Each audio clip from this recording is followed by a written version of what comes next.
Bismillahirrahmanirrahim. Assalamualaikum warahmatullahi wabarakatuh.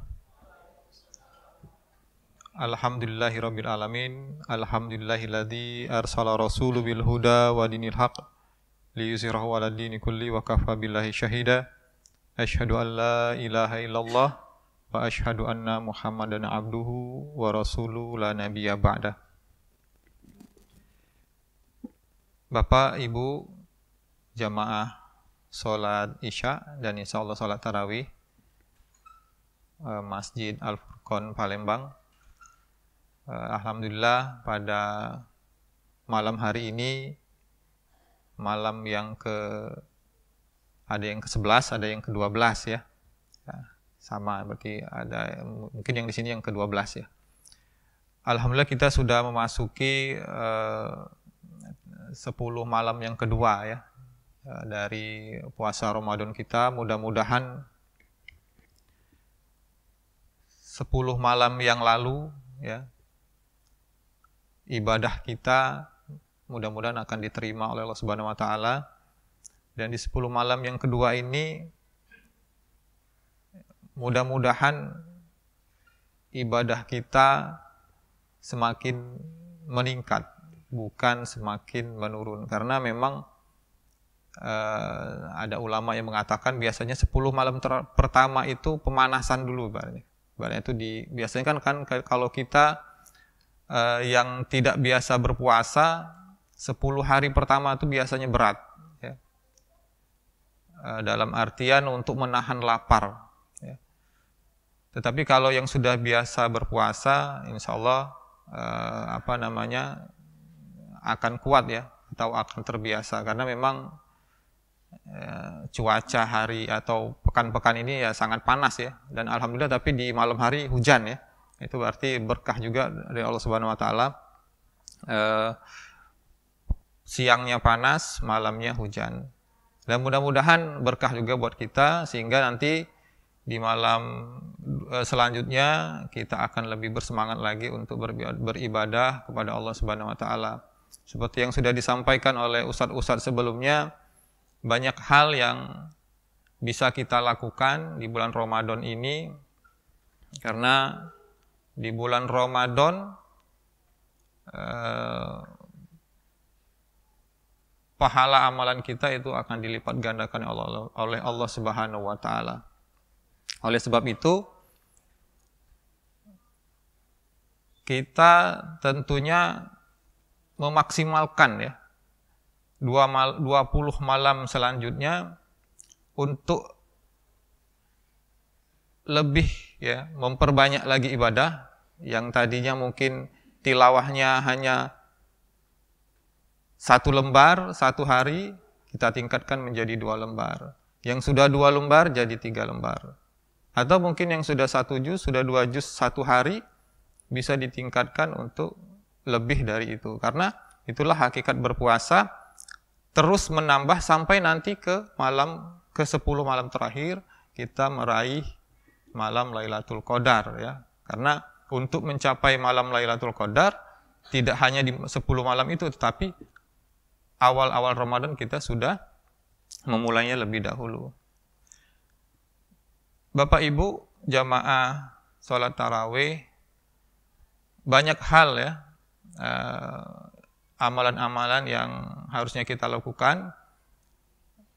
Di antara keistimewaan orang yang berpuasa adalah dalam satu hadis bahwa orang yang berpuasa itu doanya akan dikabulkan oleh Allah Subhanahu wa taala. Ya, ada 3 golongan orang setidaknya dalam hadis tersebut.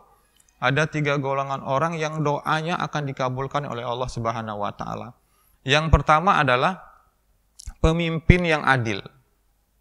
Pemimpin yang adil itu ya kalau di kalangan keluarga tentunya suami ya, pemimpin yang adil. Kalau di kalangan kita di tingkat wali kota, mungkin pemimpin kita yang wali kota atau kepala sekolah kalau di sini ya.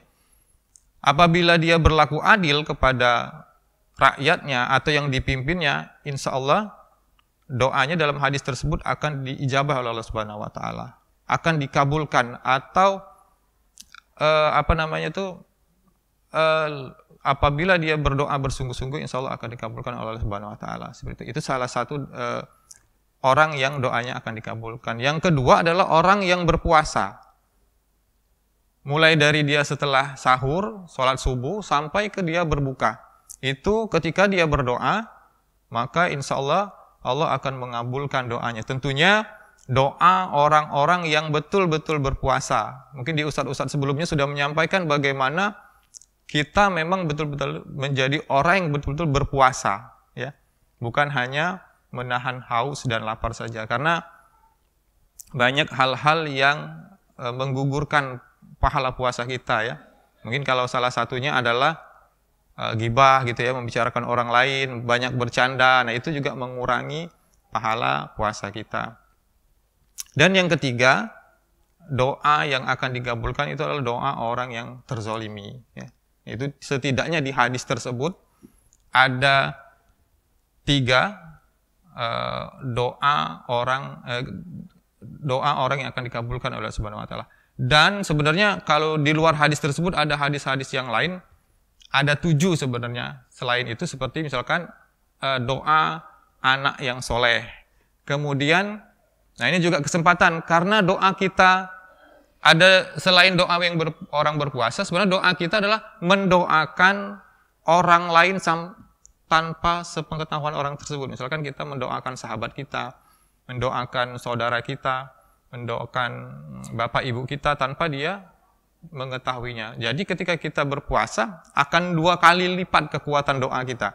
Ketika kita mendoakan orang tersayang kita, bisa suami, bisa istri, bisa anak, bisa tetangga kita, bisa juga orang lain ya, atau pemimpin kita, seperti itu. Ketika kita berpuasa, berdoa karena mendoakan orang lain insya Allah akan diijabah oleh Allah Subhanahu Wa Taala. Oleh sebab itu, maka di saat berpuasa inilah kita untuk memperbanyak berdoa, terutama doa yang baik-baik. Kalau dengar cerita teman-teman yang umroh ketika Ramadan, nah, itu 2 jam sebelum atau 1 jam sebelum berbuka mereka berdoa, ya 1 jam itu berdoa terus. Ya, kalau kita kan 5 menit, 10 menit berdoa, caklah kebanyakan ya, sudah banyak betul itu. Doa minta harta sudah, minta kesehatan sudah, apalagi minta itu yang biasa kita minta ya. Nah, coba kita sebenarnya banyak hal-hal yang harus kita doakan kepada Allah Subhanahu Wa Taala supaya kita misalkan mendoakan keluarga kita, mendoakan orang yang zolim kepada kita, ya. Ya siapa tahu ketika orang itu zolim kepada kita, kita doakan dia akan berubah. Kadang-kadang memang ketika kita dizolimi seseorang, yang kita doakan itu kadang jelek-jelek itu lah ya. Ini harusnya kita mendoakan kebaikan pada orang tersebut agar merubah perilakunya, gitu ya. Doa agar kita husnul khotimah ya, dalam keadaan meninggal dalam keadaan yang baik, itu kadang-kadang kita lupa berdoanya. Karena kan ajal itu kita tidak tahu ya Bu ya. Ada mungkin teman-teman kita yang dulu sholat tarawih di sini sekarang tidak lagi. Nah, karena memang tidak ketemu dengan Ramadan tahun ini ya. Nah, mudah-mudahan dengan kita memperbanyak ibadah, kita akan amal kita akan bertambah. Selanjutnya, Ramadan juga adalah sarana kita untuk melatih kita untuk melaksanakan ibadah ya secara rutin. Kayak tarawih. Tarawih ini kan kalau di luar Ramadan kan namanya sholat qiyamul lail ya, sholat malam. Dilaksanakan sepertiga malam. Nah, di bulan Ramadan kita dilatih untuk membiasakan diri kita untuk sholat malam. Jadi setelah kita kelar dari Ramadan, setelah kita keluar dari Ramadan, maka kebiasaan kita untuk sholat malam seharusnya jangan ditinggalkan. Seharusnya menjadi kebiasaan kita. Tilawah Al-Quran.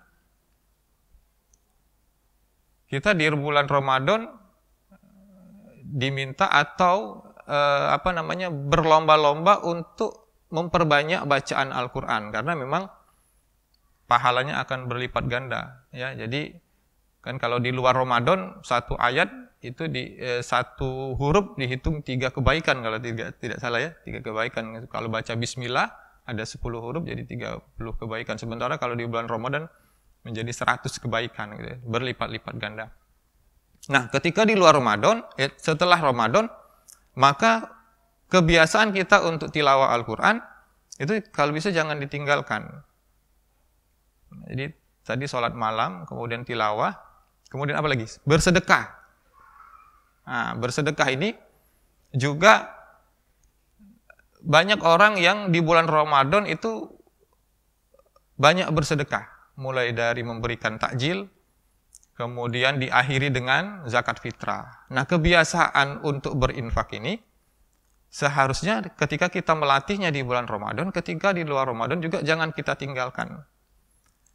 Kenapa kami sampaikan seperti itu, Bapak Ibu? Dalam sebuah hadis, ketika kita mengazamkan dalam diri kita atau menguatkan tekad dalam diri kita untuk melaksanakan suatu ibadah atau membiasakan suatu ibadah, maka ketika kita uzur, misalkan kita sholat malam terus ya setiap hari di luar Ramadan, karena sudah Ramadan selesai, di luar Ramadan kita sholat malam terus, seperti ada yang aneh kalau tidak sholat malam. Di suatu waktu kita sakit,